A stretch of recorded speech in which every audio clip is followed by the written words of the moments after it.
welcome to Program with Sam, and this is Python Lesson 1. So today we're going to be looking at data types in Python. Now Python is an object-oriented language and doesn't actually require a type declaration when you're creating your variables. But nevertheless, variables will come under sort of like four categories. There's numeric, so it's sort of like your integers and your doubles and your floats and stuff like that, and you can just declare them as such, but you obviously don't need to declare which type they are. You got your boolean, which is like your true and your false.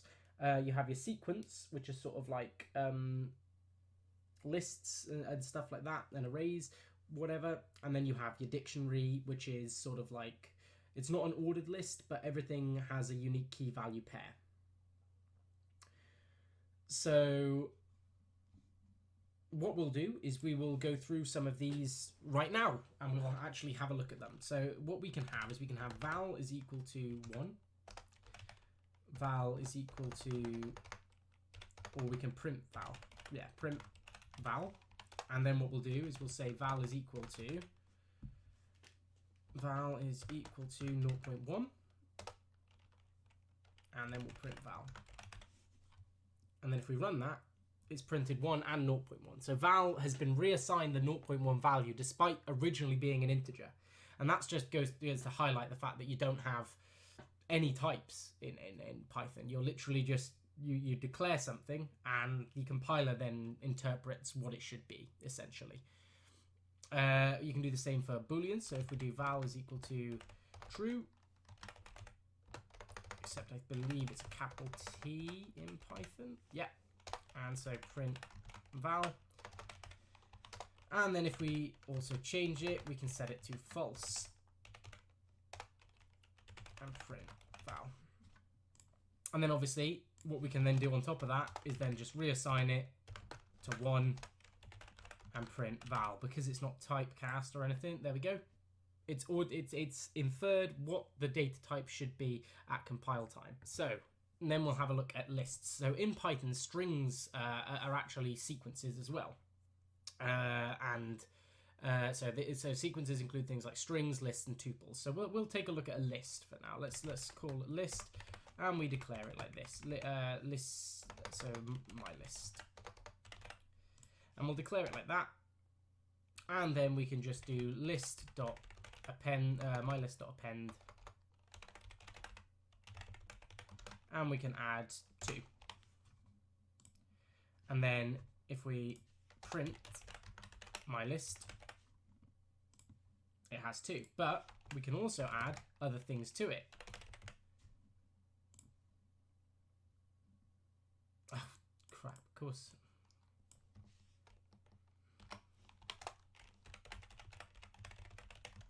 You can't put it in there. You can only append one thing at a time. But you can put multiple different types of things in a list, because obviously the compiler is the thing that's inferring what the actual data type is. And so as a result, we can mix and match however we so please. Then when it comes to declaring dictionaries, this is where you can have a key and then an associated value with that key. Now, in this instance, you have a key here, and we've just called it key, and the associated value is then XYZ, and then we have we should change this to key 2 for the demonstration purposes, and this one to key 1. So you have key 1 is associated with a value of XYZ, and key 2 is associated with a value of ABC, and then if you run it, that's what you get.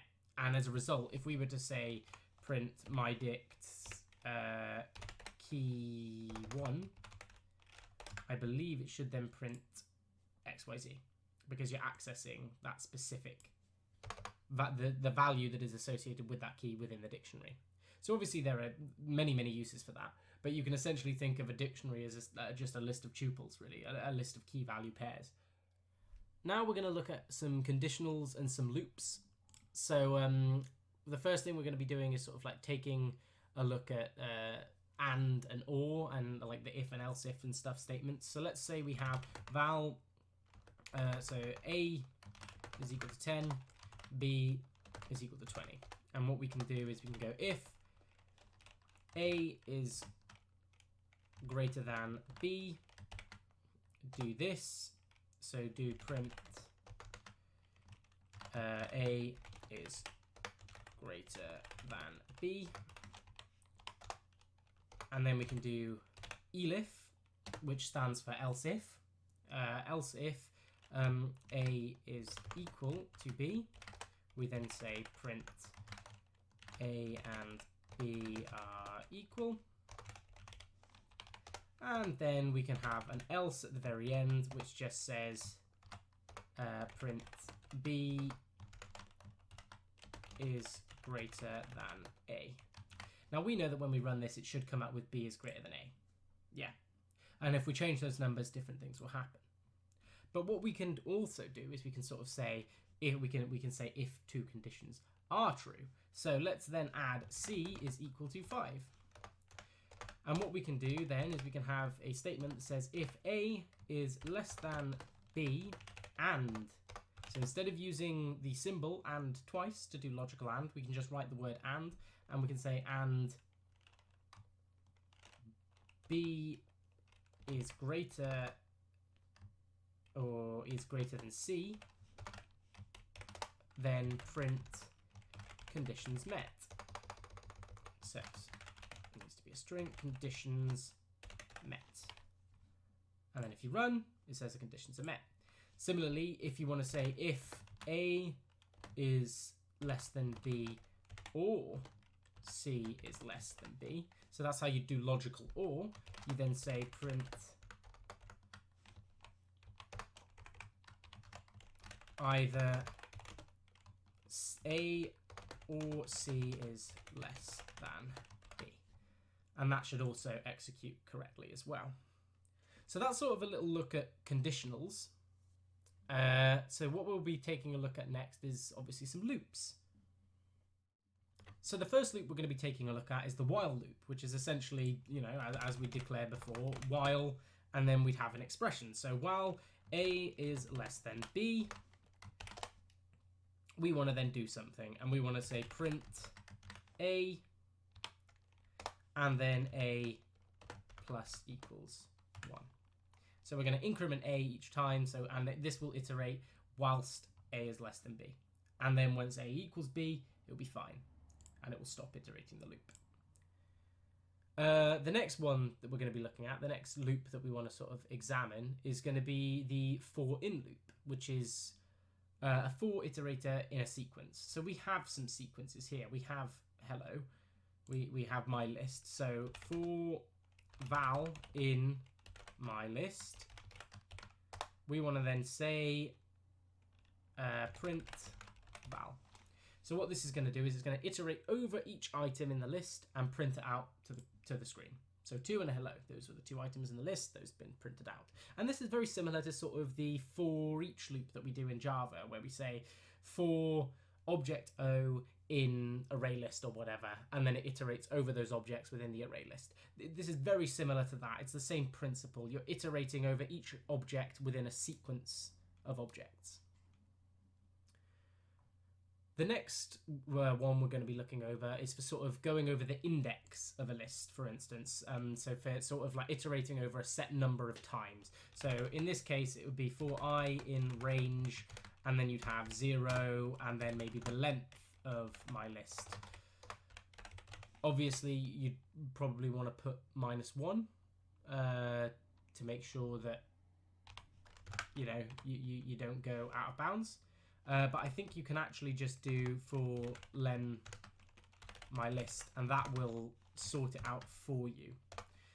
And then what we can do is we can just say print my list I, and that's just doing a classic sort of iterating via the index, like iterating and incrementing the number, but then you're indexing the actual list, and it does the same thing.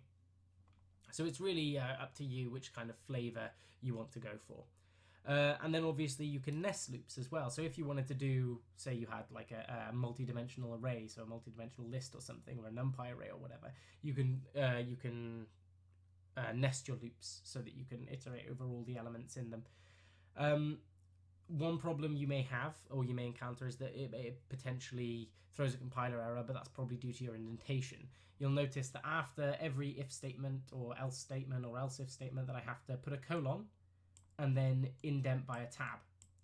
So that's how Python compiler actually knows where your break characters are is by indentation. So it's by new lines for most of the stuff.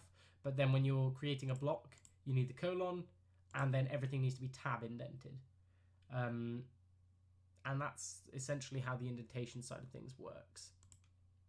So the last thing we want to do now is we're going to be taking a look at functions.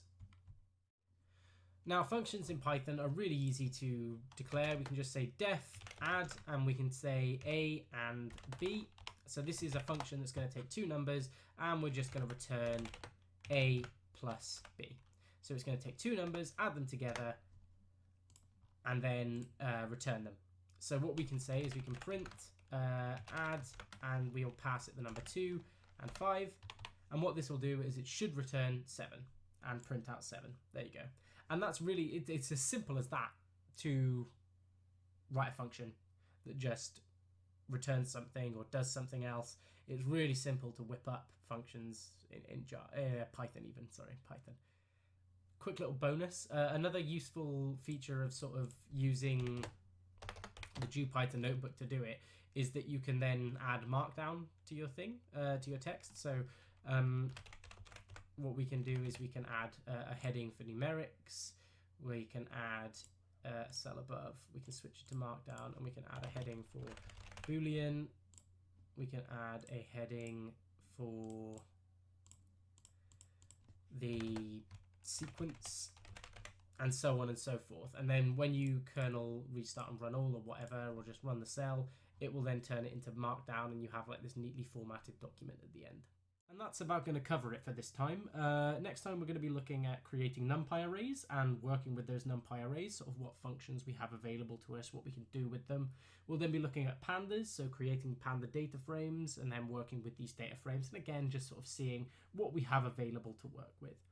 If you'd like to follow me at Program Sam blog, or follow the blog directly at programwithsam.code.blog, that would be much appreciated. And I will see you in the next one.